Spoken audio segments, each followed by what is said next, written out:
own world of make-believe. What's up? What's up, everybody? Welcome to the stream. Hope everybody's off to a good semester start.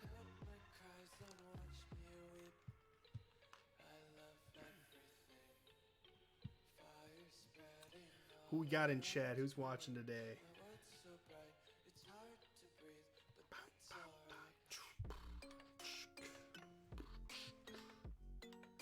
Man, this copyright-free playlist is sick.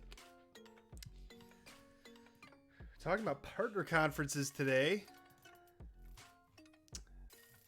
Kind of my thoughts behind them as well as other people's thoughts. Really excited about it. Should be fun.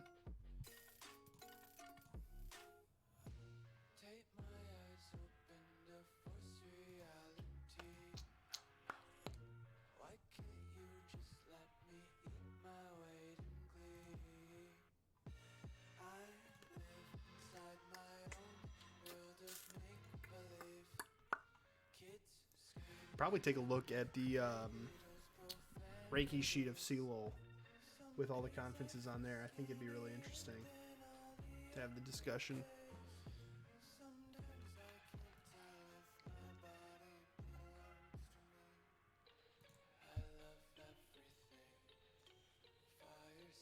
Thank you, Kurtzington, for the follow. I have an idea of who that is.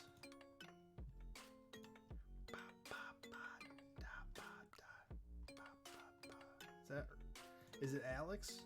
C Nuclear. Shoot.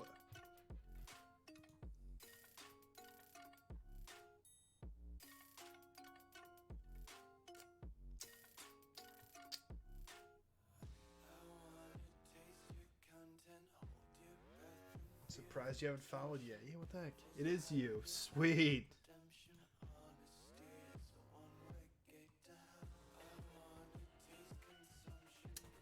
This will be a good discussion. I'm usually on mobile when I'm watching. That's fair. Makes sense. But now you're back in the office. Start of the semester. What?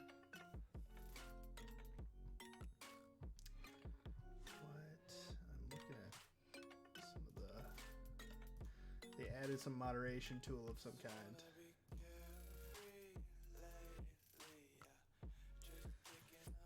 Yep, back in the office, back on the grind.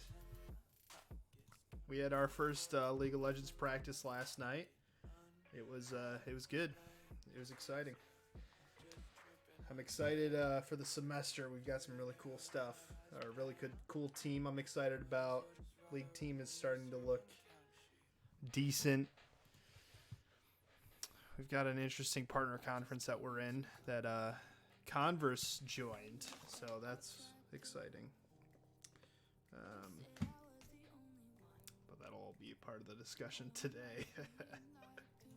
You may be recruiting a Smite team. Dude, I've been seeing you post a lot about Smite. Watching the World Championships and stuff.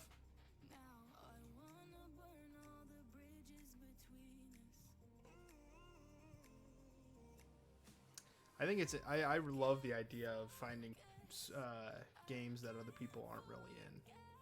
I think finding games that still have a pro scene are nice. Mega Blaziken, what's up? Welcome back. It's your main game. I have a ton of love for the community. I'm finally putting my money where my mouth is. That's awesome. I'm excited to see it. Smite does have a pro scene, although I don't know what the situation is of it. I pray for the return of NA Collegiate Dota to its former glory. I mean, you can keep praying. I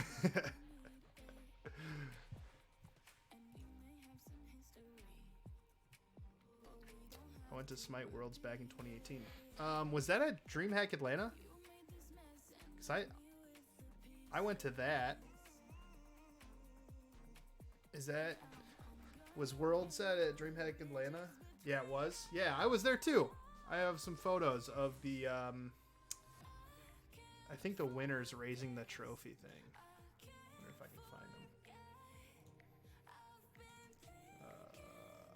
DreamHack Atlanta. Although this was 2019.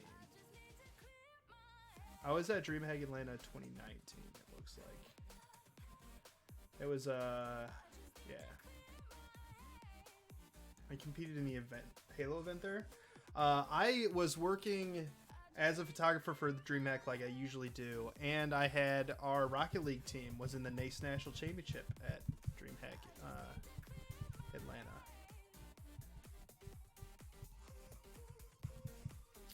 Physics, have you competed in a lot of the recent Halo events? I might have photos of you. I worked most UGC events.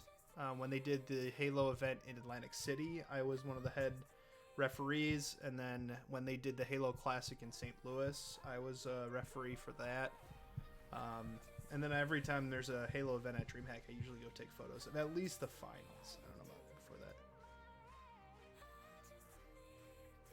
I'm liking the idea of Collegiate Halo, but we are being cautious to see how the anti-cheat in the game is supported in the next few months. Makes sense. I'm still skeptical that there will be a scene and it being a title worth it for us at least to support. Now, I didn't compete in 5. I was still in COD then, but DreamHack Atlanta didn't have COD and I had to be there taking Ole Miss. Nice. Nice.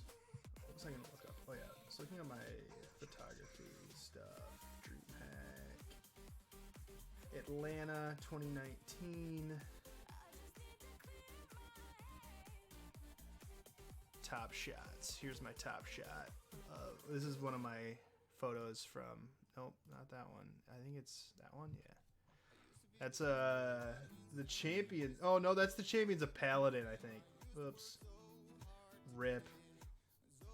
Here's the Smite Collegiate champions, Georgia State.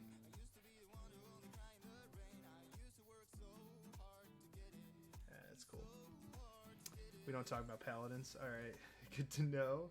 Good to know. Yeah. Oh, I didn't even have the shots up. My bad. Let's transition. DreamHack Atlanta top shots. This is that was the Paladins, I think, championship. Yeah. And then that was the Smite Collegiate Championship winners for NACE, Georgia State. So Adam, hear me out. Okay. Banter with Antor. Oh. Okay. Okay. This is the squad, the Aquinas squad that we took to Atlanta. What's up, Prod? How's it going? I took a couple photos from Mizzou while we were there. And then a bunch of like artists that I don't know who they are, but I took photos, so. Mobile. It's gonna be sweet. It was a fun event. This was DreamHack Atlanta 2019. I should just have like a stream. This was the last event before COVID shut things down. But I should do a stream and just go through some of the photos I've taken. Like my favorite photo, one of my favorite photos I've ever taken is Mr. Savage from 100 Thieves after you won the Fortnite event. One of your Fortnite players won the Chipotle event. Oh, that's cool. I don't think I covered that one. This was Halo during Anaheim. I just went and grabbed the last shots. We got Courage to wear an FSU shirt. I miss Courage. I got there and like, I think I was busy editing photos while he was there. Yeah. Never forget that spring break before shutdown. Yeah. Yeah, I mean, I was in Anaheim like a couple weeks before everything shut down. It's crazy. Alright, well. Let's switch back over here. We are going to be talking about... We're going to be talking about partner conferences. People's thoughts on partner conferences. I'm excited about it. Atmosphere TV, what up? Glad to see you could stop by. Excited about that.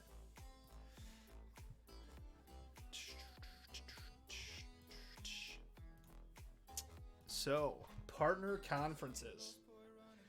I want this discussion to be more than just CLOL, but obviously with CLOL being the most top of mind thing right now, and the thing that is the most prominent collegiate league when it comes to leagues with partner conferences, I think it'll be kind of the basis of a lot of the discussion. But thanks for the follow, Prod. Thanks for stopping by as well. But yeah, CLOL will be like kind of the basis of some of the discussion, but I want us to talk about partner conferences and the idea of it, because there's quite a few coaches that are opposed to the idea of partner conferences. And a lot of it stems from the idea of unevenness, and certain teams having a freebie to get to the next level or to get to the national playoff. And not every seed or every conference seed that you earn equals the same. I think there's basis to that. But I'd love to touch on the benefits of some of these partner conferences too. Like, a lot of us look at this and just see a playoff seed as the point of these partner conferences, but I think there's a lot more to that. And I don't know if anyone in here has been a part of a conference yet, or a partner conference, but there's a lot of cool things you can do when you have the ability to create storylines, when you have the ability to plan ahead your matches. When we started, we convinced the WAC, which was the Wolverine Hoosier Athletic Conference. It's the athletic conference that Aquinas is in. We convinced them, shout out to Lamar from Lords for helping and really driving a lot of that. But we convinced the WAC to sponsor esports and host competition within that athletic conference.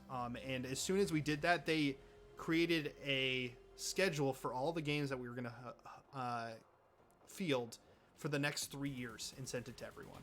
So we had our esports match schedule 3 years in advance, or for the next 3 years, and the ability to like change matches and to communicate with your other coaches is like invaluable, and it's so awesome. Storylines, consistency year over year. It's the same teams. You can create rivalries, those stories, and I mean, there's also another part of this when you're an athletic conference and you're under athletics, that you're adding legitimacy to esports, and that can't be understated for a lot of programs, because that equates to more money and more support from your school, more excitement, more media coverage, more et cetera, et cetera. And that, I think, is the greatest value for a lot of these smaller schools who are in some of these traditional athletic conferences. But Mega Blaziken, still president or leader at Florida State University Esports. Partner conferences are so uneven and awkward right now, it makes it hard to appreciate them properly. I think in the future, having all teams in smaller, consistent team conferences will be amazing, but that seems far off. I agree I agree with you that right now we're in an awkward stage where like a majority of schools are in these regional open conferences, and then there's these smaller partner conferences that look like very uneven. And we see some of that, and it's frustrating to be a school in a regional conference and knowing you can stomp whoever got the playoff berth from the smaller partner conference. But I think what we're seeing in a lot of different leagues is this move towards more consistent smaller conferences that aren't just open national brackets. And I think that from the top down, that's kind of the direction we're seeing things head. And I think it opens up the opportunity for students to have more competition. I mean, when we're in a partner conference with CLOL, now I don't need to go 5-1 or 6-1. I just need to make our conference playoffs and then win the playoff tournament. Whereas when I was in the regional conference, as soon as I had 2 losses, it was done. Like, what was the point of us competing? We were still competing, but a lot of our opponents wouldn't. And if you lose more than one match, you're done. You're not making playoffs. They added the Timo Cup to try to give some additional opportunities, but that was kind of a joke for a lot of people. So, and not many teams were taking that very seriously. And instead, now we have a full season of 7 matches. I think the Peach Belt has 7 matches, and then playoffs on top of that, and they all matter, which is really cool. Kurt says we are in probably the most controversial one, the Landmark, because it's where our traditional sports play for most. Edmund loved the idea of keeping the rivalries, buy-in, yada yada yada, and it feels bad to get an auto bid. Landmark wasn't the one I was looking. I didn't even know. Okay, so I looked at your conference. I didn't think there was enough teams for you guys to actually compete in CLOL. But I guess that's a wrong perspective from my part. The one I actually looked more at, because I just kind of pushed the Landmark aside because I didn't think there was enough teams, was, oh gosh, what was it? What was I looking at? The MAAC, the one with Fairfield, Marist, and you. I mean, at least with the Landmark, there, you guys, the Juanita team is just decent. Like, it's decent compared to the top team in the MAAC. From a production perspective, it's so great, especially to have relationships with people to invite on broadcast. Yeah, plus the alumni station. Yeah, absolutely. Like, for some reason at my last school, my bosses liked when we beat our conference rivals more than beating a huge D1, because it was like, oh, now I can go brag to my athletic director counterpart from the other school. So I think that's a good point. From a non-production standpoint, is that the leagues are completely deadbeats when it comes to games that aren't rammed down their throats by Riot. Okay, a little confused by that. My question is, what is Riot's goals with partner conferences? My goal, or my assumption, the goal is to create a sustainable league that ensures participation in the long term. And I think right now, that way, oh my gosh, I'm on a hype train. What's up? Thank you, Chew, for the subscription. Another, oh my, Prod, Armor Class, thank you guys so much for the subs. That's dope. Really appreciate that. But I think it's the sustainability question, because if a athletic conference is adopting esports, that means that they're going to be pushing those with their schools as long as they can, and those schools are going to be more invested in esports, and it's not just going to leave when the team graduates. I think it takes work off of Battlefy and CLOL when it comes to the actual tournament ops. A lot of times these conferences will self-govern themselves, so it's easier on that side as well. Chu says it's a terrible idea for 2 top teams to join the same partner conference. Why risk it all on one set? I agree with that. I saw, which partner conference had 2 really top teams in it? NECC has Bay State and Columbia College. Now, Columbia College's roster is in an interesting place. Ottawa's in there too, UBC. There's some really strong teams in this NECC. I don't know why you would join that if you're like if you're a team that's fairly competitive. I think the PAC-U is pretty decent, but you're not going to join that. What else is a good strong? Buffalo Northeastern, that's the same as that. ECAC isn't very strong. Like, it's got Oakland is in there, Delaware, and RPI. I mean, they're all like, they're bubble teams, I would put them. East Coast is weak. Big Sky is weak. Big East has St. John's, which looks like a decent team. DePaul. But yeah, I wouldn't. What's frustrating to me is I'm in Peach Belt, and this year Converse joined.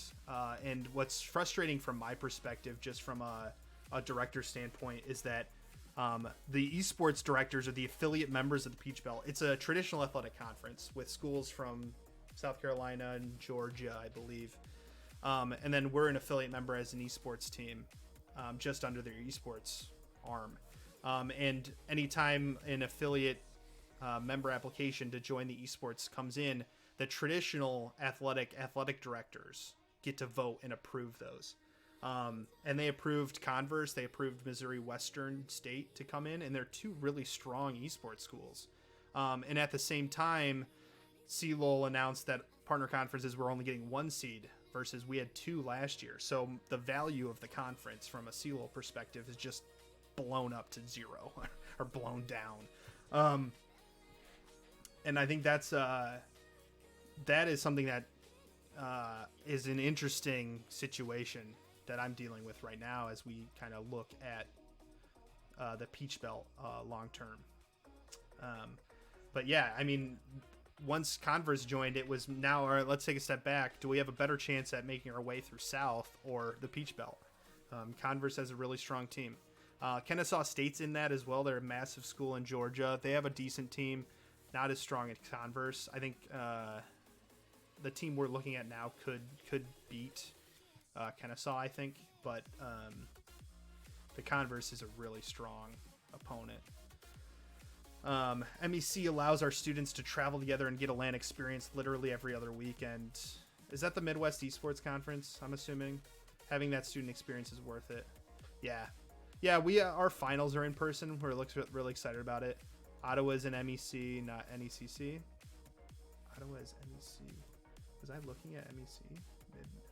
Midwest Esports. Oh, they don't have you on Midwest Esports in here. They have you on NECC. Oh, no, Ottawa Braves is on MWE. University of Ottawa is, I think, the Canadian school. Yeah. Canada, Ottawa, yeah. CC is just Rovex and 4 wards. Oof, that hurts. I don't know if any other athletic conference is pushing non-LOL. They are. Peach Belt has Overwatch and League of Legends. They're going to be adding Rocket League and probably Valorant. The WAC was doing League of Legends, Overwatch, and Rocket League. But the one I'm in is all of the esports. But the problem is they have no financial incentives to run it, so we're so far in the back burner that it's on each school to yell at the conference to get. That's interesting. The conference, the Peach Belt is really, they listen to what we're saying, and the esports coaches and directors usually get to push the agenda there. But they handle the finances, and they realize that if they follow what we're suggesting, that more schools will join or stay there and pay to be a part of it. But it's not cheap. I mean, it's the second most that I know of. It's the second most expensive esports conference there is. It's not good that you can just back out when the situation isn't good for you in these conferences. I feel like I agree with you there, but it's also not good for us that they just went ahead and approved a new school to join, like out of nowhere, without our can confirm Converse not bad. Yeah. I don't think it's it's not good that schools can just leave conferences, but it's also not good that schools can just join these conferences, because it changes the entire layout as you're planning your year and what you're paying as a school to be a part of. It changes the value proposition and your ability to walk away with hardware or prize money. I mean, it changes the flip of a coin. The Midwest Esports Conference, when they were trying to get Aquinas to join last year, it was like, yeah, I'll join, but who else are you talking to? And they listed like Maryville, they listed Columbia College, and I'm like, if any of those schools join, I don't want to be playing League with you guys. Like, there's no point in me joining Midwest Esports if you're going to bring in a top 4 team in the country to play in your conference. Like, that's the value of it. Sorry, just got here. PP oopie. Not sure. How do we feel about esports specific conferences? I don't like esports specific conferences. I'll put it out there. I don't like them. I don't think they're sustainable. They're often money grabs that are they're often ran by for-profit companies, and they're not there for the students or the programs. I think the traditional athletic conferences I like, usually, if they're open to listening to the esports folks. Now, if they're just trying to add it or check it off a list and they are only allowing one game title and they're not listening to anything a coach is saying, and they're just like letting Generation Esports run things, which some conferences are doing. They're paying Generation Esports to run their stuff. Like Peach Belt pays Generation Esports to run the admin stuff. In that situation, like, I could do that myself. Like, most of us have run tournaments in leagues before. We can handle that. I don't need to pay somebody thousands of dollars to be in there. But traditional athletic conferences, I think, are just more sustainable.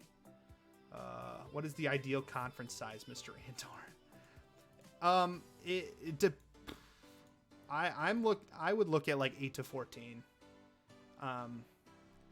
But there are some bigger conferences that'll split into divisions. But when I talk about a conference, that's the type of, like, I want it small enough where I can play everyone each semester at least once or twice, and then I can create these storylines around rivalries. And with like 50 schools, you can't do that because you're not guaranteed to play all of them every year. They asked SLU and MU. Yeah, they asked SLU. Talking about Esports, Midwest Esports Conference. Yeah, they asked us at Aquinas. We have to have a majority vote between esports coaches, directors, and Midwest for people to be able to join. Yeah, I think that's a good positive. But there's nothing that's preventing them. There's nothing that's preventing Unified from just pulling that and saying something different when they don't like what you guys decide. And they've changed everything year over year. Like the first year, I thought it was either free or relatively cheap, but you got all of your expenses paid for. The second year is like, oh no, we're only giving you guys stipends for $250 or $500. Like it was a significant lot less. And like every year we're going to charge you guys more and give you less benefits and expect you to stay here. And I think that's not sustainable either. Wait, you guys pay money into your conferences? Yes. Yes. There are conferences. I mean, the NECC costs money. The Peach Belt Conference costs money. I know the ESC, which is the Esports Collegiate Conference. It's the one that was started by the MAC schools. That's $10,000 a year to be a part of. Peach Belt we pay like $4,000 a year to be a part of. But we're an affiliate member of that traditional athletic conference. Trying to think of anything. ECAC, you pay to be a part of. Yeah, these are all part of. We pay Midwest, but it helps them put on lands. Yeah, it does. But it doesn't cover a ton of your travel anymore, or as much as it used to. I have no idea if there is any money in it. We had an in-person tournament in the before times, but I think we had to pay our own way to get there. We don't have to pay Landmark from the esports program budget because athletics just covers it. Yeah, we have that situation too. And we had that with even NACE at Aquinas, where like the athletic department would just pay the membership because they pay the NCAA or the NAIA dues. Why would we be treated different? Wish we could still do MEC, but you know, SAU as a university screwed that over. Ooh, that stinks. Most programs pay to enter their conferences. Yes. Yeah, so I just touched on it a little bit, but most schools, when you're in these partner conferences, you're paying to be a part of it. A lot of the partner conferences that are traditional athletic conferences, those athletic departments are often paying to be a part of those conferences already. And esports is either being tacked on and it's an additional expense to that membership, or they're looping it in as another sport and you're not having to pay more. Because I know with the Peach Belt, like, schools that are in the Peach Belt for traditional athletics don't have to pay extra to be in esports. But us members who are not actual real members of the traditional sports side, we do pay to be a part of it. I think we somehow got pulled in the conference because the athletic departments all pay in already. Everything's a little weird with MW. Doesn't help that this whole region is poor. Yeah. There's a lot of schools in the Midwest are really struggling with enrollment and budget and money and stuff. So honestly, if a conference like the WAC supported RL, Overwatch, maybe Smash 2, and had schools sign on, you could probably hit that 8 to 14 number in each title, considering each school probably. Yeah, so the WAC, for example, the athletic conference that Aquinas is in, they have 14 members from a traditional athletic side. I believe 11 of them have esports programs or will have them by the fall. It looks like this spring they have 6 League of Legends teams. And I think an opportunity for the WAC is to go grab 2 to 3 affiliate members, charge them a couple $1,000s to be a part of the conference, and you're already paying for the addition of esports. And I think that's what the Peach Belt did. I think it's a good business move to an extent, but you have to have a really hard or really long discussion involving the esports directors of who are we approving and what type of program do we want to welcome in here? Do we want to welcome in a powerhouse, like go grab Bay State, Maryville, Northwood, add them to the WAC? Instantly the WAC has increased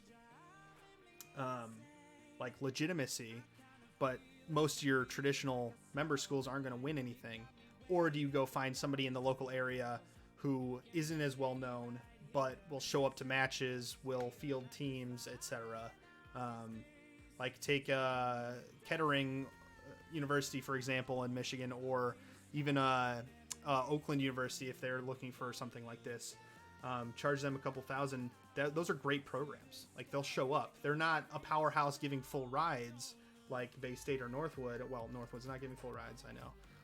But they're not powerhouses. They're not going to run your conference, but they're good competition. They'll show up to matches. I think that's where the value is, I think, and who I would want to see in our conferences. Like, I don't want to get people who are just going to get rocked to come in our conference, but I also don't want, like, from my perspective at Peach Belt, if I was involved in those conversations, I would not be allowing Converse in.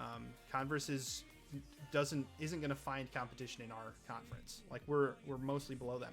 The other one they approved was Kennesaw State, and no knock on Kennesaw State, but they are a 45,000 student school in Georgia, and now they're in a D2 conference with all these schools that are 6,000 kids, and they're also not technically set up like a varsity program is. They don't have a full-time director. They have student coaches. Those are all things that, for me, are huge red flags as an athletic conference that are going to bring down the experience for my current members. And those conversations didn't happen. From what I've been told, the conference just wants to bring in as competitive programs as possible because it elevates everyone in the conference to be ready for national competition, which is garbage if we can't get to national competition. So that's where I'm at. Sorry, a little bit of soapbox there. What are the requirements for your athletic conference to get a CLOL bid? I'm pretty sure the athletic conference just needs to officially support it. There needs to be a certain amount of teams playing in it, but I'm pretty sure it's like the requirement's pretty low. Like, we just follow League of Legends during this time. We have to have one team that somehow is awarded that seed to the national playoff.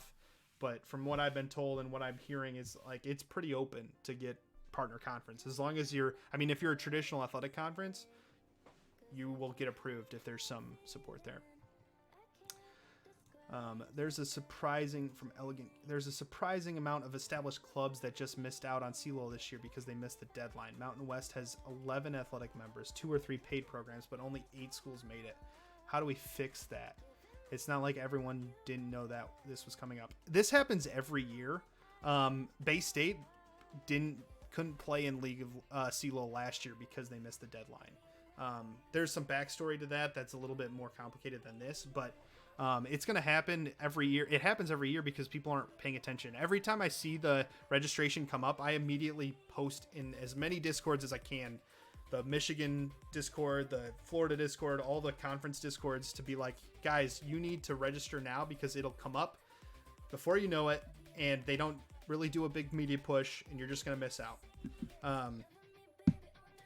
It's a major problem. I don't know how you fix it right now, besides, I mean, just coaches helping each other out.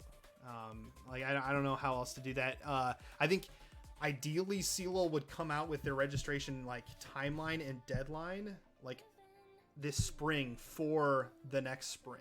Like, here's the registration. Like, registration will go live this date, and you need to be registered by this date so that by the time we get to the fall, we know that timeline and we have that date in our calendars.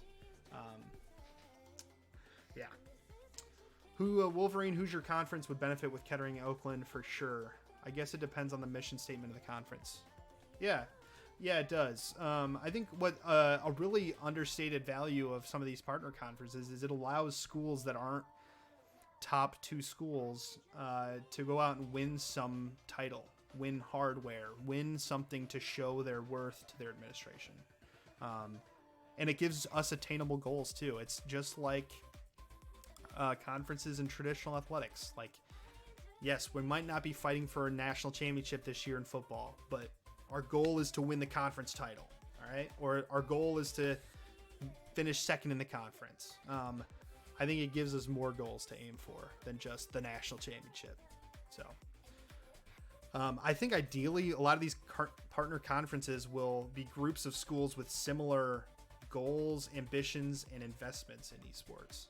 You don't want a group or an athletic school, or you don't want a full conference of schools who are giving $5,000 a year in esports scholarships and then bringing in Bay State who's giving full rides. Like that doesn't create a healthy competitive environment, in my opinion. That's just my thought on the subject. If I wanted to go play against Bay State, I'd go play in the national tournament. Like, end of story. I don't need to be up against them in week 3 of my conference league. Last year, Texas A&M didn't, LSU didn't. This year, Houston didn't sign up. Dang, they made playoffs last year. We didn't sign up in 2017 with a top 10 challenger mid laner. Oh my gosh. Yeah. It's so much easier to aim for just make playoffs as a club. We know we aren't going to win much, but it's a lot easier to get top 4 out of a dozen or so. Yeah, I agree. Yeah. Yeah, I mean that's kind of where I'm at with the partner conference stuff. I think I can agree it looks awkward right now, and like I don't know, just looking at some of these.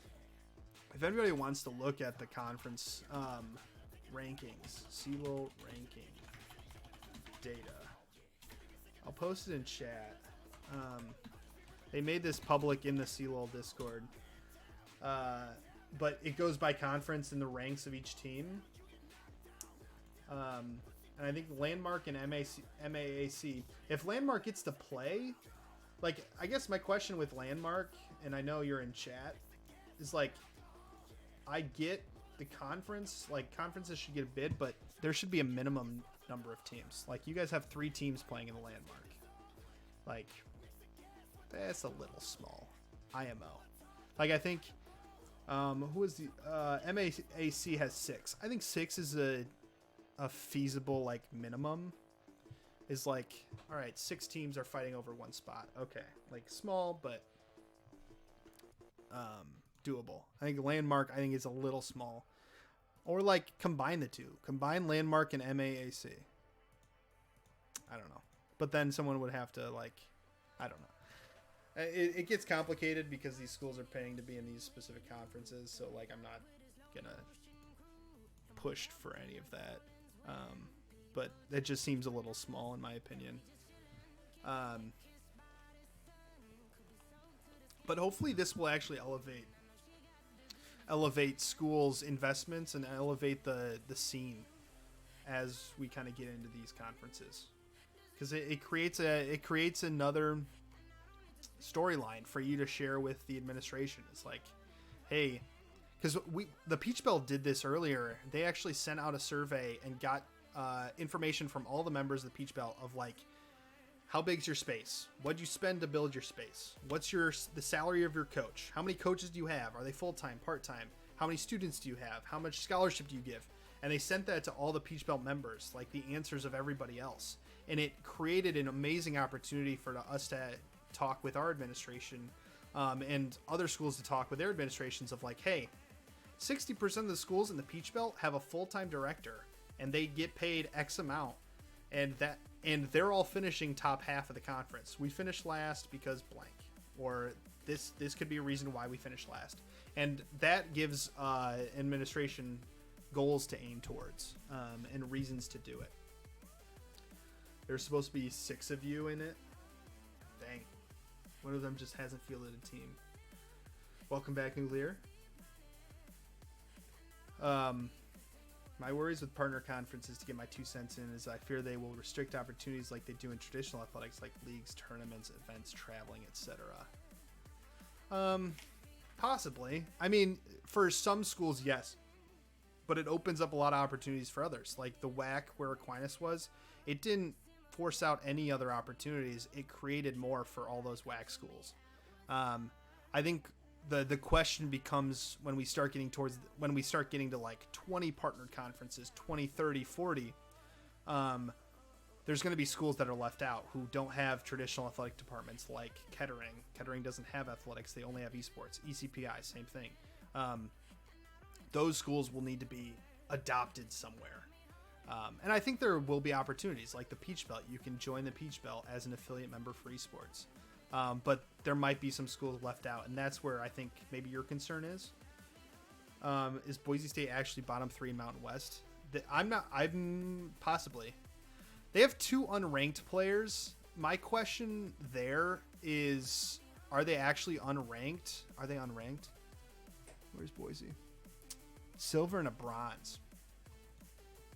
They might be.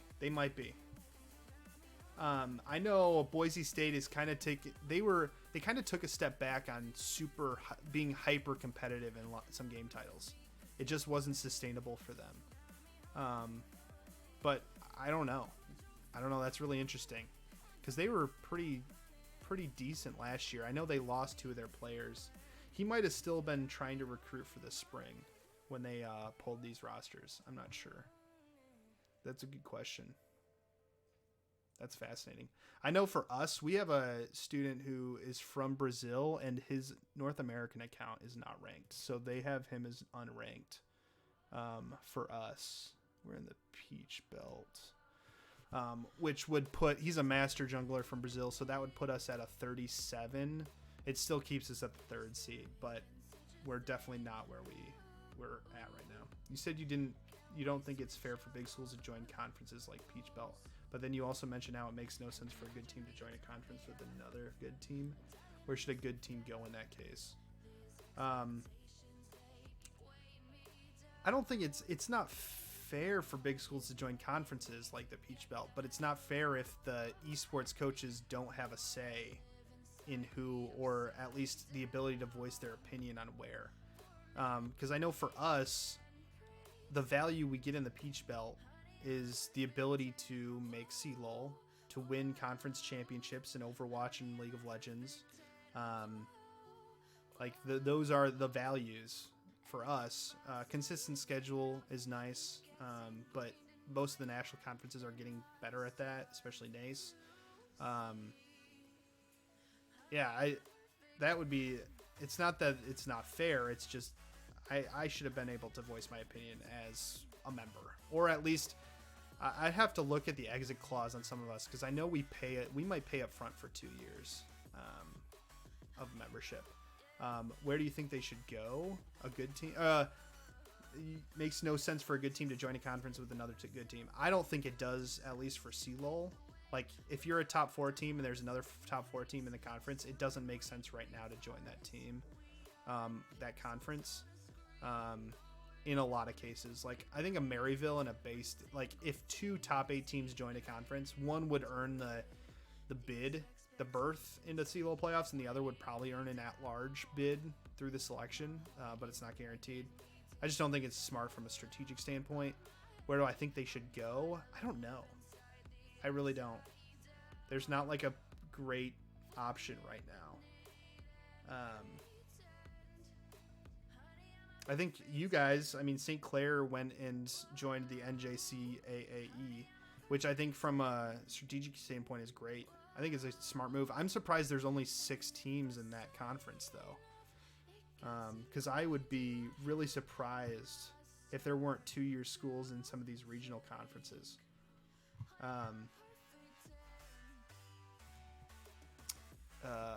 But if you're, I don't know. It's a good... I don't really have a good answer for it. I don't think. What did you say in regards to the restrictions? What restrictions? Oh, restrict opportunities. I think. Oh, yeah. When I look at the WAC and it being created where Aquinas is at, it didn't take away opportunities from anyone. It created more opportunities for those schools. I think the restriction when you're asking might be related to when we start getting more conferences, there are going to be a handful of schools that are kind of left out of the partner conference thing. But there's an opportunity to join conferences as an affiliate member like we did with Peach Belt. So I'm not sure. I don't think it restricts many opportunities in my opinion. There were 16 teams, but for some reason a lot didn't finish registration. There's a lot of colleges that compete in NJCAA for athletics that just don't know that they have esports and they're regular. Yeah, I know. Isn't Teddy at Lackawanna to your school? I don't know if he has his full league team, but yeah, it's a good question. Like, where do you think good teams should go? I don't know. What I did at Aquinas was I pushed for our athletic conference to adopt esports. And that's what I'll be doing down here in Florida, hopefully over the next couple months, is creating that pitch document of having the Sunshine State Conference adopting esports. It'll be really similar to what the WAC was. And I'll be looping in Dana, who is at a school in our athletic conference, to help with that as well. But yeah. Traditional athletics like to very bureaucratic. Look at the ESC or the NJCAA and how they aren't allowed to compete in other conferences. They changed it for NJCAA. I don't know. If I was joining an athletic conference, I wouldn't be joining two of them. I see an athletic conference as a one-time thing, so I understand why you wouldn't be able to do both. The NJCAA isn't a conference, though. I'm a little confused in why they call that a partner conference. Same with when we look at the NECC and the ECAC. Yes, they're conferences, but they're operated like national leagues. And I don't know why. I would question why Riot treats them as partner conferences when in reality they're national leagues.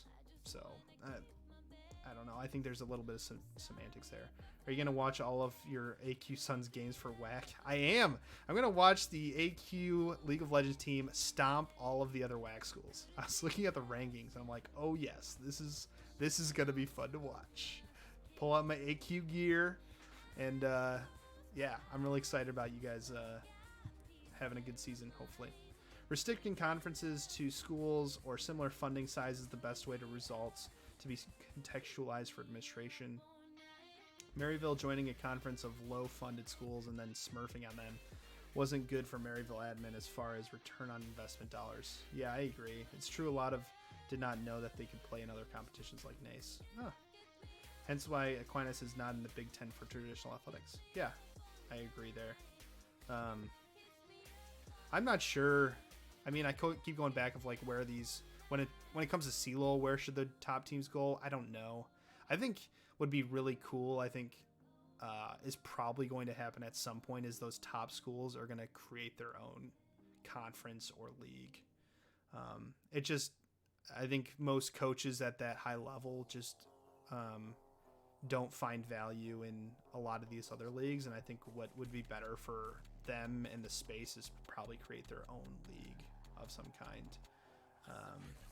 I don't know what that looks like, who would be involved, I don't know, but that's probably what it'll happen. It'll be some type of like this is the D1. It's almost division play. I'm not saying I want that to happen, I just say it probably will. They didn't get the option to join them.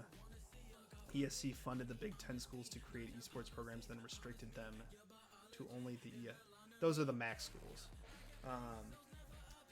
I don't know if the ESC funded MAC schools though, because the ESC is charging MAC schools $10,000 a year to be a part of it.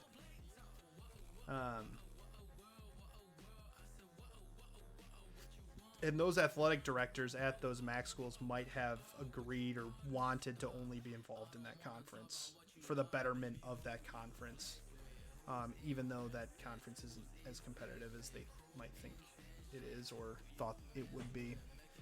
Athletic conferences usually are all about the same funding. I think unless you're talking about top 10 schools, it's not really worth it to move outside of athletic conferences. They definitely did fund the MAC schools originally to create programs if they didn't have it. That's interesting to hear because I have not heard that. But I think you might have been involved in some of that. I don't remember, but you're right. It was MAC schools. Yeah, I didn't know that they originally funded those MAC schools. I know like Central Michigan, Western Michigan. I don't know of any of them being funded by them, but could be. Because I think the most fascinating thing was talking to the Central Michigan coach when she was there. She was volunteer, and they refused to pay her a stipend or refused to pay what she's worth or a full-time salary. She had a full-time job in a different department on campus, and it was kind of her extra thing. And she found out that they were paying $10,000 a year to be in the MAC, but wouldn't pay her. So they definitely did that. She's no longer there. So she's no longer in college esports. Well, she's helping out with a college esports program, but she's at a different school working in marketing.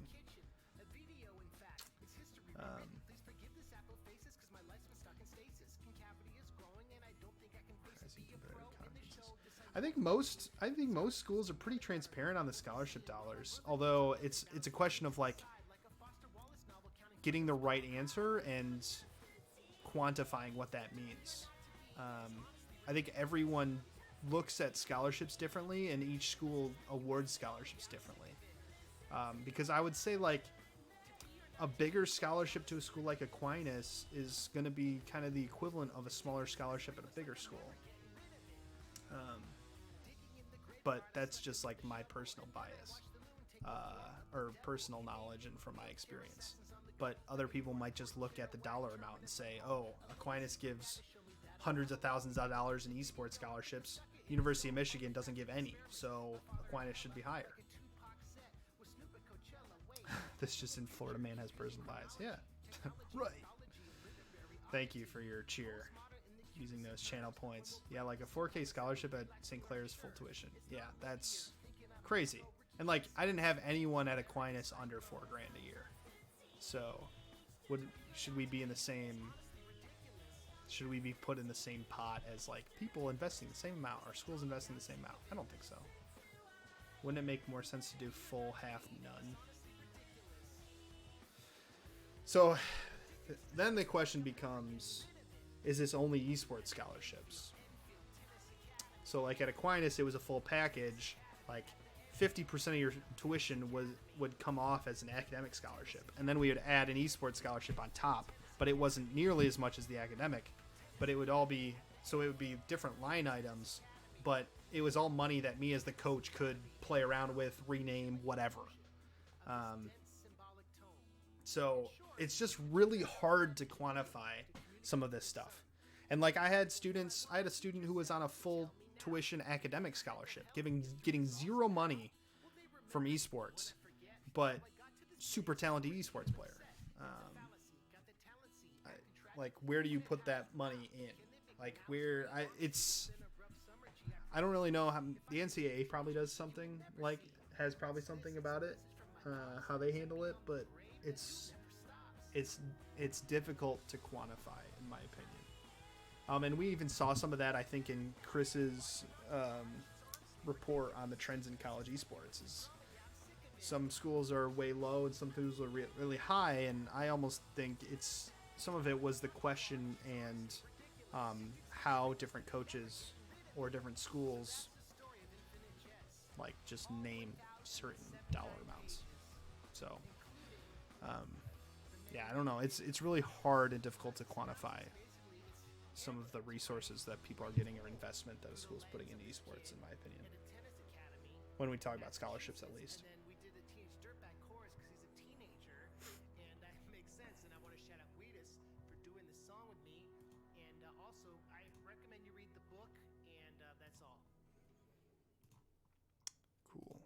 Cool. So, who do you think's gonna? All right, so out of the partner conferences for League of Legends, you guys have the link. Who do you think's gonna get a at-large bid? Anybody know of a partner conference that's gonna get an at-large bid? That North Conference looks good, so I don't know if any of the partner conferences will get an at-large bid. ESC, was it ESC? I think that got one of the 4 at-large bids last year. 3 of the 4 came from the North, but the 4th one I thought came out of the ESC. Buffalo. Yeah, I think it was Buffalo. So, an at-large bid, there's a selection committee that votes on, at least last year, there were 4 at-large bids that they got to pick 4 teams that didn't make it through their conference. So they went they qualified for playoffs in the North, but then lost and didn't get the top 3. So those teams that just didn't make it to the national championship, the selection committee got to pick 4 teams. Have fun in your meeting. And I'm just looking at just like quick peek at ranks. Maybe I think the NECC is probably going to be some random school from a conference I've never heard of before. Actually, now that I look at it, NECC probably won't, because if Columbia College isn't as competitive, I don't know what their roster looks like, but if it was the same roster, you'd probably get an at-large bid between Bay State and Columbia, whoever lost in that final. NJCAA, nah. PAC-U, no, maybe not. It's possible. Peach Belt, Florida Southern. No, we're just gonna go win the conference. So when we win the conference, Converse might get a at-large bid. We'll see. I talked to Shockley often. Columbia will still be solid, but not a contender anymore. Makes sense. That might be the only partner conference that has like 2 really competitive teams in it. Like hyper competitive. ECAC has a tight top 3. Yeah, but they're not high enough, I don't think. Like, I don't think RPI, Delaware, and Oakland, I don't think any of these are at-large bid worthy. At least just looking at their ranks and kind of knowing a little bit of background. It'll probably just be North. Like, I'm looking at North here. You got Maryville. Michigan is looking really good. Michigan State, always good.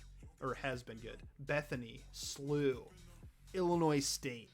And then you've got like Indiana, Mizzou, Minnesota, SLU. If I didn't say SLU should be in there. Those are all good teams. I don't know how many are coming out of the North. I'm assuming it's 3. I gotta look at that again. The national tournament is fully online. Nothing. I don't believe anything has been announced, but that was the hint.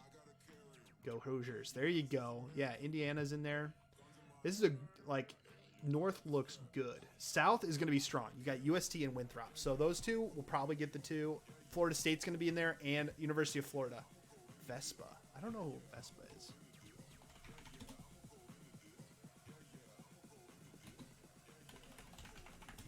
Who knows what Vespa is? Vespa is Virginia Tech. Okay. So those 5 teams will be strong. UST, Winthrop, Florida State, University of Florida, and Vespa are all pretty high up there. You would think UST, Winthrop get the 2. I think it's 2 bids. But Florida State would probably have, like, if everything shakes out right. I mean, what throws a wrench in this is if Florida State or Florida upsets and wins, gets the playoff seed, then you got to talk about, all right, is UST and Winthrop, one of them, whoever lost, good enough for an at-large? We'll see. York, East is going to be decently strong too. Toronto, Waterloo, UMass, Harrisburg, York. Okay. There's some good teams there. Cal, UCI, Arizona State. That's going to be 3 strong teams.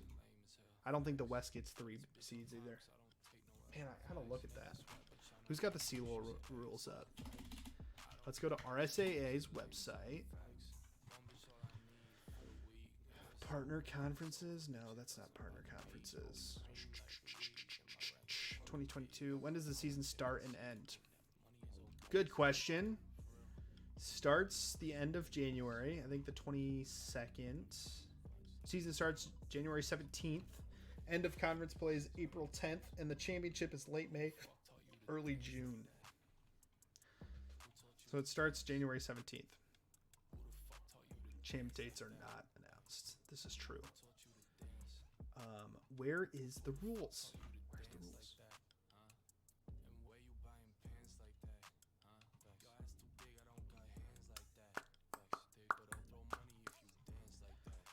they never? It's probably in news. We'll go to news. I feel like every time I go to look for rules, they are so hard to find. Because they're in some press release somewhere. There's 2021 rules. I need 2022 rules. They're released alongside registration. Okay, let's go to the registration. 22 season hub, season rules, regional conference format. Let's look at, maybe that has it. Nope.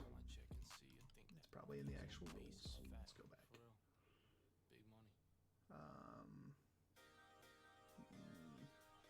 Season rules. Let's look at season rules. Under rules and formats. I'm looking. This is not the rules. This is not the right one. Rules and format. I don't have that. Partner conferences rules. Championship format? Have you been watching PGOQs at all? No, I haven't. I have not. Oh, here's the conferences. Okay. Conference ranking. So, North has 4 berths. Yeah, there's probably going to be an at-large. At least 1 out of North. Maybe 2. Maybe 3. South has 3 berths. That's really good. That's really good for Florida State and Florida. And Vespa. So they're going to be fighting over... You got UNT in there, UTD. There's some strong teams that might be a little bit underranked. And East has 3 berths. Oh my gosh. This is why, like, the regional conferences still have a lot of berths. Like, the partner conferences are limited to 1. So you've got some really good options here. East has 3.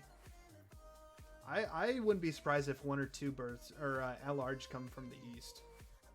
And then West has 2. So West has 2 at-large bids. There might be an option there with it. Okay, interesting. How does the point system work for evaluating team strength? It doesn't. They said that those teams are not final. What? Those seeds are not final? What the? What do you mean they're not final? Why? We're 1 week away from the season and they're gonna change stuff? It's the fourth channel in my C-Lol Discord. Our seeding is bad too, Chew. I mean, we got a kid from Brazil whose NA account was unranked. So that's a 0 when it should be a 12. So that the point system, yes, the point system right now they have it gives us a general idea of team strength, and then it's used in the partner conferences to establish either divisions or schedules, etc. It's basically the higher rank you are, the more points you are, and then they take the top 5 on a team, and that's basically your top 5.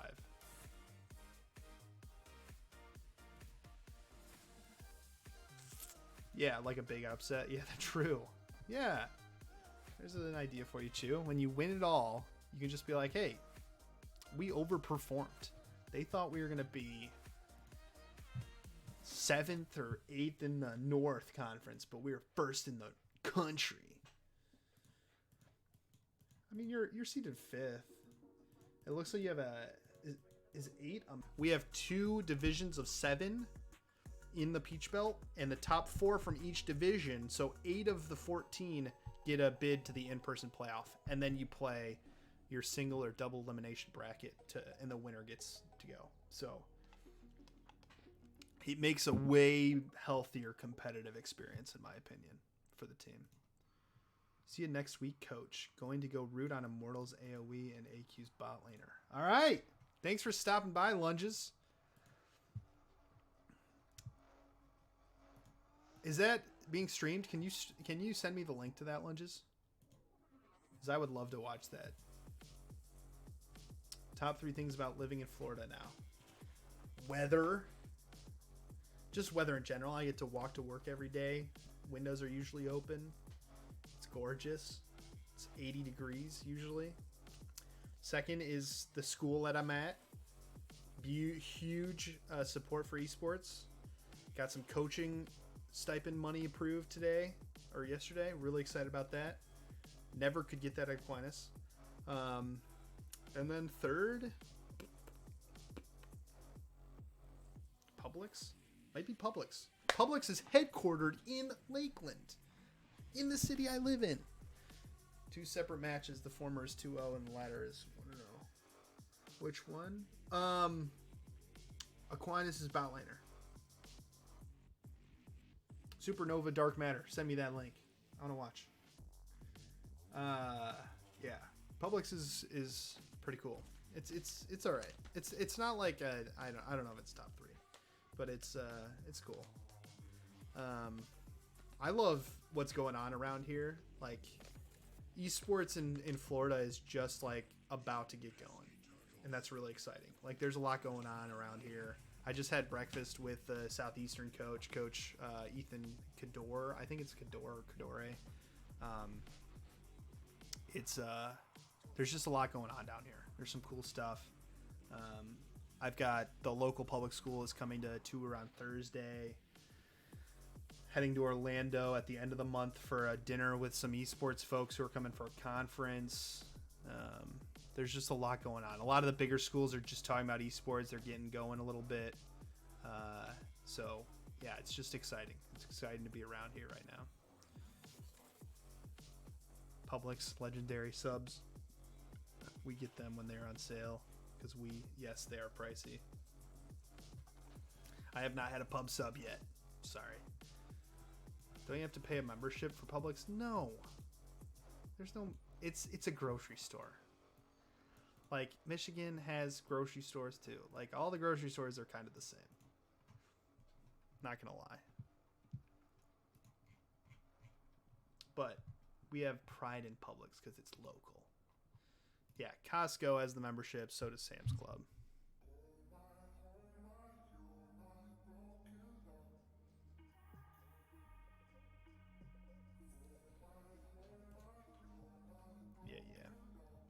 Yeah.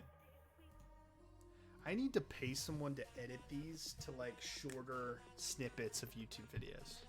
I've been watching a lot of Atriarch lately, and he does it so well. Yeah, I just gotta work on it. Miyaka on Twitch for Dark Matters. Sweet. Versus Radiance. Oh yeah. High's from Grand Rapids. Although he doesn't live there anymore. And I don't think he ever comes back.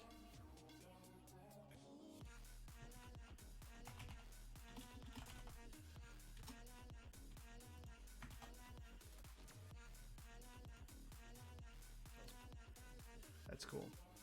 Excited. I'll be watching him too. I'm gonna see how that goes. Hopefully, yeah. I don't know. There's an Aquinas League player. The ADC is on Dark Matter. Really excited about it. Actually, our FSU top laner played on an amateur team with Stevenator over the summer. Oh, yeah? Stevenator is awesome. Going to go yell at our poopy admissions office about responding to my players.